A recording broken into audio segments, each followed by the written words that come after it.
Hey, what's going on, everyone? Brandon here. Today, going to be doing a review of my time at Maryland Death Fest. But before I get into that, it's been over a month since my last video, and the reason for that is I was planning on taking a long hiatus from making videos for reasons that I don't want to get too in depth in. But basically, I feel like the whole YouTube metal thing, or people talking about music in general, it's become very saturated. I feel like a lot of people are doing the same thing, and I just didn't really feel like I had much to offer, and why waste my time making these videos when I could be doing something else productive with my time. But the feedback that I got when I was down at Maryland Death Fest was overwhelming. Many people, came up to me, introduced themselves, and told me that they really enjoyed my videos and thanked me for making them. And to say that I was taken back by that would be an understatement.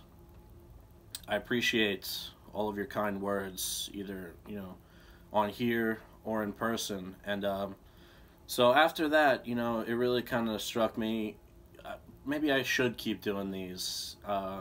Who knows? I don't know what the future holds. I don't know how long I'm going to keep doing this. But for now, there's a bunch of things that I want to, keep talking about, new music that I want to, talk about on here. And, yeah.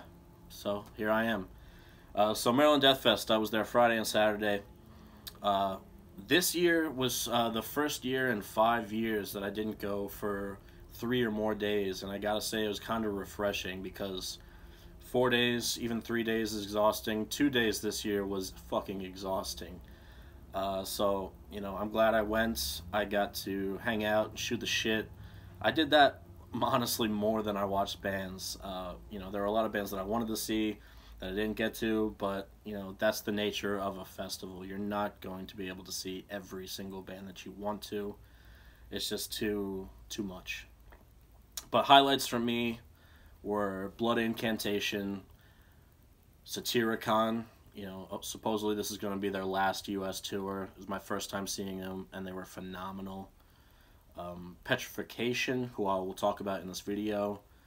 Ritual Necromancy, again, I will talk about them. Who else? Some of the headliners. Master's Hammer. There were a lot of great bands playing. I didn't get to see all of them, but those were some of the highlights for me. Phrenolith, how could I forget? But yeah, let's talk about some of the stuff that I got. I'll start with the records, because I only got 2 this year. I didn't go crazy like I normally do. Part of that was, normally I save up all year for Maryland Death Fest because of the whole merch gauntlet that they have set up. I go fucking ape shit over. It's like a heavy metal shopping mall, really. But I didn't have a lot of money saved up this year because I didn't know if I was going for sure until about 2 or 3 weeks before the festival. So I just got a few things here and there. I stayed cheap. I got mostly CDs and tapes. I've been buying more CDs and tapes recently because they're cheaper and easier to store. But I did pick up a couple records. This is a split with Sacrifix and Resuscitator. Put out on Nuclear War Now Records. I got this at the Dark Descent merch booth. Sacrifix is from Australia. I'm not really sure where Resuscitator is from, but I bought this for Sacrifix. They're from Australia. They play an awesome mixture of black and death metal. Sounds a little bit like Argoslent with more of a black metal tendencies, I would say. They're full length. I forget the name of it right now. It escapes me, but that is much better than this. But it's still pretty good. So, check out Sacrifix. Resuscitator, their side is really good too, but I mainly bought this for Sacrifix.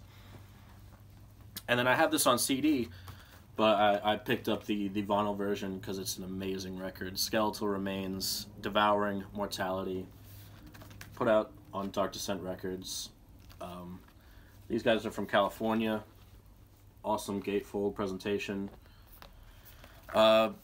I think that they play, for a modern band, they play a mixture of old school death metal, You know, bands like Obituary and Pestilence, you know, with a modern sort of taste to it. I don't feel like they're aping the old bands too much. I really feel like they're doing their own thing. The guitar work on here is incredible. The solos are really, really what made this record stand out for me. So far, one of my favorite releases of this year. We'll talk about some CDs now. This is the Digipack version for Vomitor's Pestilent Death, another Australian band, death thrash. The Digipack version has a different artwork than the jewel case and the vinyl version, so that's, you know, why I picked this one up. A glaring misspelling on the spine there, if you can see it, if it focuses, but it's misspelled, and that shit kind of annoys me, but oh well. Nuclear Death. This is a compilation put out by Dark Symphonies.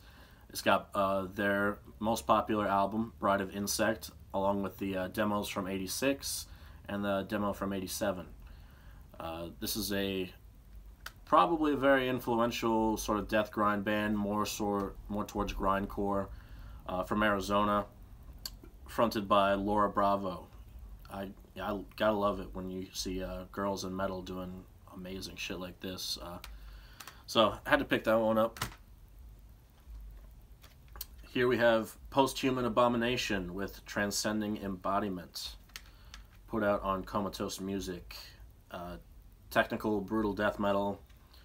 Really cool shit. I love everything that Comatose has been putting out recently. And this CD and the next CD I bought based on the recommendations from my buddy Josh Armijo. If you want to learn more about Posthuman Abomination and this band, Gortuary, go watch his most recent video on brutal death metal, because he'll do a better job explaining it than I ever could. This is Gortuary with Divine Indigenous Sacrament, put out through Amputated Vein. Awesome brutal death metal label out of Japan, I believe. Gortuary is from California, I want to say. I'm not entirely sure. I know their guitar player plays in Cephalotropsy as well. This is really good as far as brutal death metal goes. I gotta, you know, get into some more of their material, because that's the first album that I've gotten from Gortuary, and it was impressive to say the least.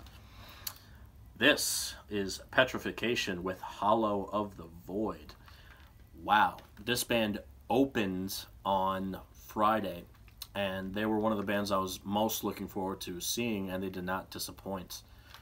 From Portland, Oregon, this CD was put out on Memento Mori, a Spanish label, I believe. Just killer, nasty, old school sounding death metal. This is their first full-length release. It came out very recently. This is probably one of the best death metal releases, me personally, that I will hear, so I highly urge you to check this one out. They were fucking sick. This one I never talked about on this channel when I got the vinyl way back, but this is Vargrov with Netherstorm. I got the Digipack version. I already had the vinyl version. I got the black version that came with the 7-inch in a sleeve, unlike a lot of the reissues that had a picture 7-inch that didn't come in a sleeve. But yeah, put out through Werewolf Records. This came out late 2017, so it didn't make it onto my top 50. However, it would have been a top 10 record for me had I heard it in time to put it on my list. If you like Limbonic art, early Dimmu Borgir, early Emperor, this will absolutely hit the spots. This sounds like it came straight out of 1995. It's symphonic black metal, but it's not over the top. It's incredibly well-written, well-structured songs. You'll be hard-pressed to find a better symphonic black metal album coming out in 2017 or 2018. Can't say enough good things about Vargrov with Netherstorm. This here is Ritual Necromancy.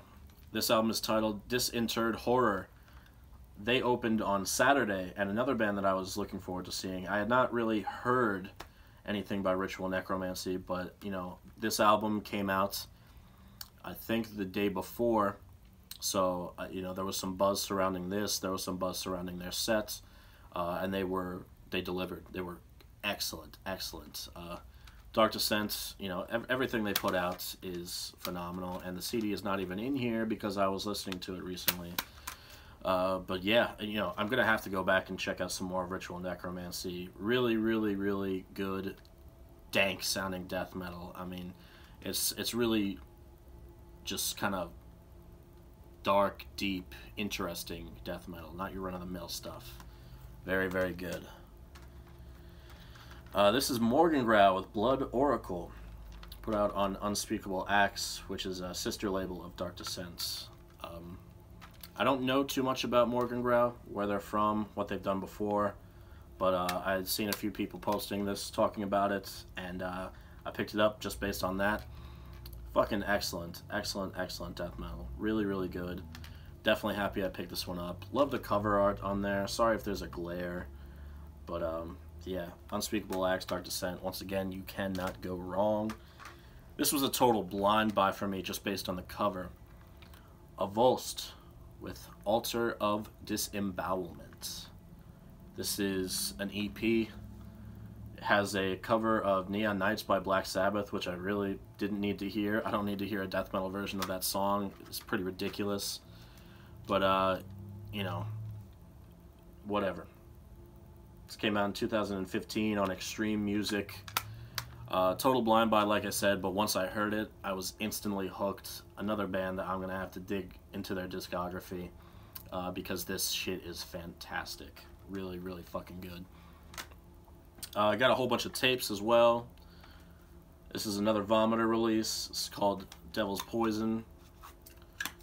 Black Pro Tape from Hell's Headbangers. Australian Death Thrash, like I said before. Here we've got Acephalix, Decreation. Comes with a neat little slipcase. Acephalix, if you did watch my my top albums from last year, you will recognize this. It was another top 10 release for me last year. Amazing, amazing death metal stuff out of the Bay Area of California. Came out. This tape version was released by Sentient Ruin, which was also the label that released the Petrification album on cassette. This is Hollow of the Void, which I just talked about. Again, cannot get enough of this album.